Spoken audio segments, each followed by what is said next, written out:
ఆంధ్రప్రదేశ్ మాజీ సీఎం జగన్మోహన్ రెడ్డి ఇంట్లో ఏర్పాటు చేసినటువంటి ఫర్నిచర్ మీద ఇప్పుడు వైసీపీ నాయకులు ఇస్తున్నటువంటి సంజాయిషీ మీద తెలుగుదేశం పార్టీ నాయకులు విరుచుకుపడుతూ ఉన్నారు.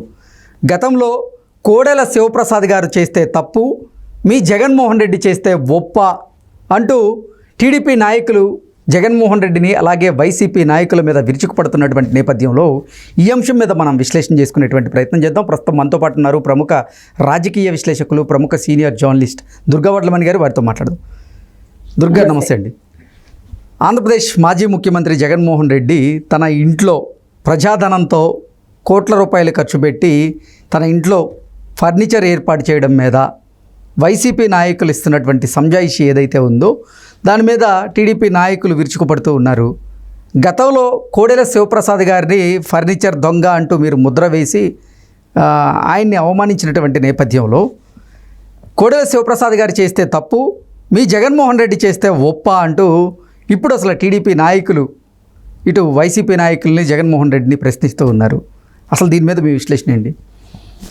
తమ్ముడు తనవాడైనా తగవు ధర్మంగా ఉండాలి.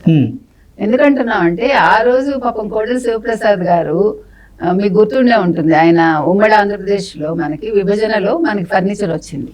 వస్తే ఇక్కడ అసెంబ్లీలో పెట్టారు, ఇక్కడ అమరావతిలో పెట్టినప్పుడు కొంత ఫర్నిచర్ మిగిలిపోయింది. మిగిలిపోతే కోడెల గారు ఏమన్నారు, నా క్యాంప్ ఆఫీస్ లో పెట్టండి, నేను వాడుకుంటాను అన్నారు. అంతేగాని క్యాంప్ ఆఫీస్ అన్నారు కానీ ఇంట్లో పెట్టుకోలేదు కదా.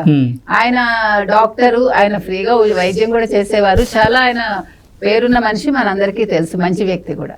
అయితే అదేమైంది, ఎప్పుడైతే ఎలక్షన్స్ అయ్యి వీళ్ళు ఓడిపోయారో, తెలుగుదేశం ఓడిపోయిందో, జూలై 3న ఆయన ఉత్తరం రాశారు 2019లో, ఇట్లా ఫర్నిచర్ ఉండిపోయిందండి నా దగ్గర అని ముందు చెప్పాడు ఆయన.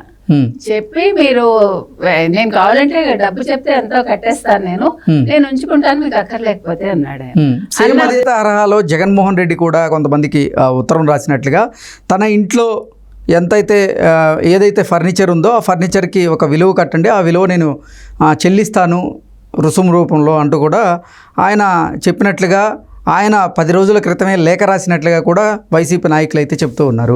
అసలు ఏంటి రాశారు, ఎవరికి రాశారు, ఎప్పుడు వచ్చింది లేఖ, మనం చూడలేదు కదండి. కనీసం మనకు చూపించారా సోషల్ మీడియాలో ఎవరికైనా లేఖ వాళ్ళు? అయితే ఆయన లేఖ రాస్తే తర్వాత లేఖ కూడా రాశారు. ఆయన రాస్తే ఆయనకి రిప్లై రాలేదు. అప్పుడు అసెంబ్లీ స్పీకర్ గా ఉన్న తమ్మినేని సీతారాం గారికి రాశారట లేఖ. రాస్తే ఆయన అందిందని వాళ్ళు చెప్పి ఆ లేఖ పక్కకు పెట్టేశాక నర్సరావుపేట ఎంపీ గోపీనాథ్ రెడ్డి, ఆయన పేరేంటి, శ్రీనివాసరెడ్డి, నర్సరావుపేట ఎంపీ, గతంలో Lavu Srikrishnadevaraya, Narasaraopet MLA Gopireddy Srinivasareddy. So Narasaraopet MLA Gopireddy Srinivasareddy చేత వాళ్ళు కేసు పెట్టించారు, ఇట్లా ఫర్నిచర్ దొంగతనం చేశారు. చేస్తే ఆయన పాప చాలా తెల్లబోయాడు. ఆయన నేను డబ్బులు ఇచ్చేస్తాను, లేదు ఫర్నిచర్ వెనకిస్తా అన్నాడు ఆయన. అది కాకుండా కేసు పెట్టిస్తే ఆయన దొంగగా ముద్ర వేశారు. వాళ్ళు వేసినప్పుడు ఆయన అవమానం తట్టుకోలేక ఆత్మహత్య చేసుకున్నారు. మరి ఈ రోజు కోడెల శివప్రసాద్ కి జరిపిన న్యాయమే మరి జగన్మోహన్ రెడ్డికి జరగాలి కదా. ఇప్పుడు మీకు కొత్త న్యాయం వస్తుందా? ఇప్పుడు ఆ రోజు నీ మనుషులు ఏదైతే చేశారో, మీరు ఏదైతే చేశారో అదే న్యాయం మీకు కూడా వర్తిస్తుంది. మన సడన్ గా లేలాపిరెడ్డి వచ్చి మేము 10 రోజుల క్రితం ఆయన లేఖ రాశారు, మేము అనుకుంటున్నాము, మేము కూడా ఫర్నిచర్ కి డబ్బు మీరు ఎంత చెప్తే అంత చెల్లించేస్తాము, ఎలా మాట్లాడతారు మీరు? అంటే మీకో న్యాయం, ఎదురువాడికో న్యాయమా? ఇది చాలా తప్పు కదండి. ఇప్పుడు అది కూడా అడిగాక మీరు ఆ మాట అంటున్నారు. లెటర్ రాస్తున్నారన్నాడు ఆయన, రాసేసారని కూడా అన్నట్టు నాకు గుర్తులేదు. 10 రోజుల క్రితమే మేము లెటర్ పంపించాము అంటూ కూడా వాళ్ళు చెప్తున్నారు. ప్రతి ఒక్కరు 4వ తారీఖు ప్రభుత్వం వచ్చిందండి. ఎప్పుడు 12వ తారీఖు కదా చంద్రబాబు నాయుడు గారు ప్రమాణ స్వీకారం చేశారు. సో ఎప్పుడు చేశారు వాళ్ళు? లెటర్ కాపీ చూపించాలి కదా నువ్వు పబ్లిక్ కి, నెంబర్ 1. నెంబర్ 2, అసలు నీ ప్యాలెస్ లో పెట్టుకున్నావా ఫర్నిచర్? నీ ప్యాలెస్ లో క్యాంప్ కార్యాలయం పెట్టుకున్నావు. సో దానికి నువ్వు ముందే చెప్పాలి. 45 కోట్లు ఖర్చు పెట్టావు మొత్తం ఫర్నిచర్ ఏంటి, మిగతా హంగులన్నింటికి కూడా.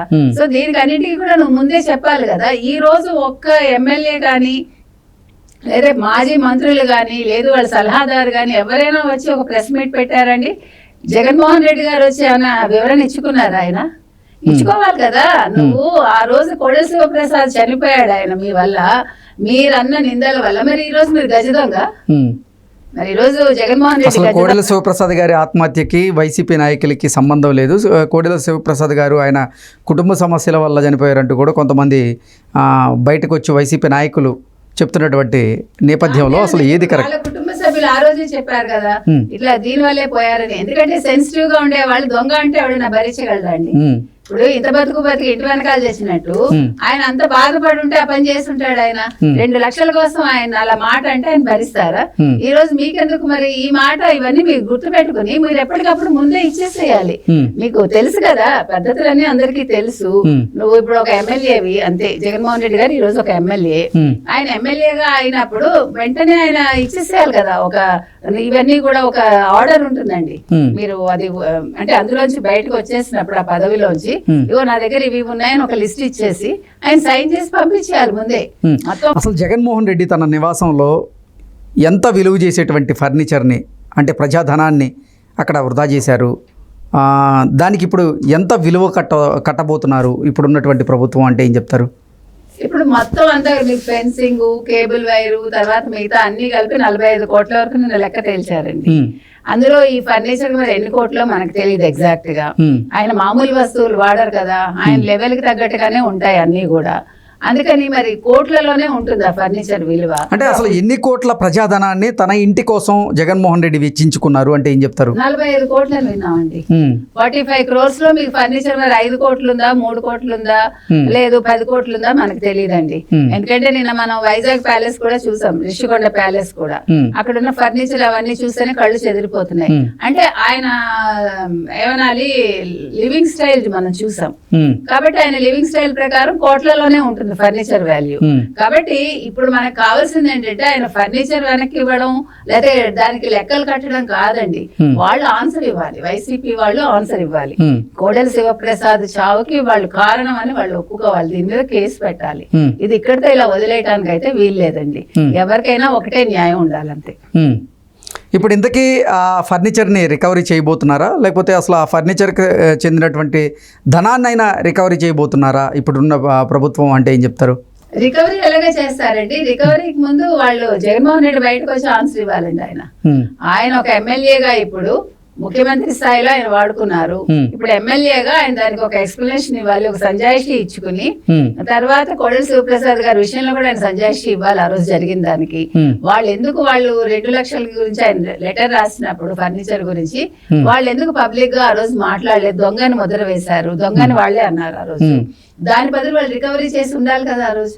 సరే జరిగిందండి, మీరు తీసుకున్నారు, వెనక్కి ఇచ్చేయండి అని వాళ్ళు ఆ రోజు చేస్తుంటే అదే న్యాయం ఇక్కడ వర్తిస్తుంది. ఇప్పుడు ఒకవేళ కోడెల శివప్రసాద్ గారు ఈ ఫర్నిచర్ విషయంలో దొంగని వైసీపీ వాళ్ళు గతంలో భావించుంటే ఇప్పుడు జగన్మోహన్ రెడ్డి ఇదే ఫర్నిచర్ విషయంలో దొంగని టీడీపీ నాయకులు భావిస్తున్నారా అంటే ఏం చెప్తారు? టీడీపీ నాయకులు కాదు, ప్రజలు కూడా భావిస్తారండి.